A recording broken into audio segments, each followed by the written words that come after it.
Bonjour, nous sommes le 1er décembre 2021 et je reviens vers vous dans cette chouette période qui conjugue la période de l'Avent, préparation à Noël, et l'arrivée de la neige qui orne nos sommets et nous lance de grands appels. Malheureusement, elle est ternie par le retour de la Covid. La 5e vague est bien là. Elle concerne essentiellement le variant Delta et son incidence observée dans les cas de Haute-Savoie dépasse déjà la 3e et 4e vague et a une cinétique qui est toute proche de celle de la 2e vague de novembre 2020. Les chiffres rapportent une proportion de 45% de non-vaccinés et de 55% vaccinés dans les cas Covid détectés en ville, ce qui peut permettre de conclure que les non-vaccinés sont bien plus exposés, compte tenu de leur nombre plus faible dans la population, et qu'une vaccination n'exclut pas une contamination. Alors comment se traduit cette 5e vague au change? Eh bien, elle se traduit par une importance d'hospitalisation médicale qui ont pris une ampleur telle que cela bouscule déjà nos organisations. Il y a actuellement 28 patients hospitalisés en service de médecine et sur la semaine passée, c'était 4 à 5 patients par jour qui entraient pour la Covid. Ce nombre est plus faible à incidence égale par rapport à ce que nous avions vécu à la 2e vague. Mais ce nombre va augmenter car l'incidence des cas observés est en hausse permanente.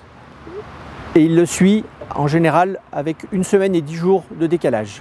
On observe parmi ces patients hospitalisés 80% de non-vaccinés qui sont plutôt un peu plus jeunes, 20% de vaccinés qui sont plutôt un peu plus vieux et qui pour la plupart avaient dépassé le 5e mois après leur 2e rappel.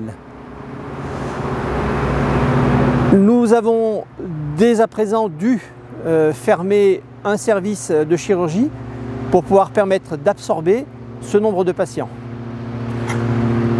En soins critiques, la situation est pour l'instant plus calme avec 4 patients hospitalisés. Nous restons néanmoins méfiants et attentifs sur l'évolution de ce nombre de cas. La période qui s'annonce va être pour le moins délicate, voire difficile pour le change et aussi pour les autres établissements de santé. La question de redéclencher le plan blanc est bien sûr posée. En effet, devant nous, il y a un triple défi de prise en charge de patients. À la fois les patients souffrant de pathologies classiques, ceux qui viennent dans le cadre de la crise Covid et ceux qui, malheureusement, par la traumatologie, accompagnent le début de la saison de ski. Aussi, afin que cette période se passe le mieux possible pour nous tous, voilà ce que je vous préconise. D'une part, restez absolument attachés aux gestes barrières qui vous protègent, quel que soit le variant, et on ne sait pas encore lequel peut nous tomber dessus.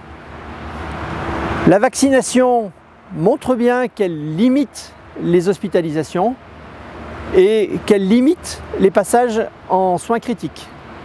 Donc, n'hésitez pas à la mettre à jour en réalisant la 3e dose de rappel.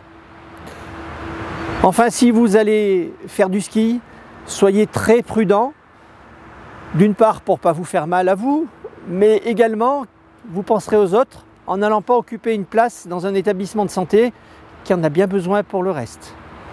Enfin, si vous avez des compétences en santé, quelles qu'elles soient, n'hésitez pas à contacter les établissements de santé, que ce soit le change ou les autres, car toutes les bonnes volontés sont à prendre pour pouvoir s'occuper de la population.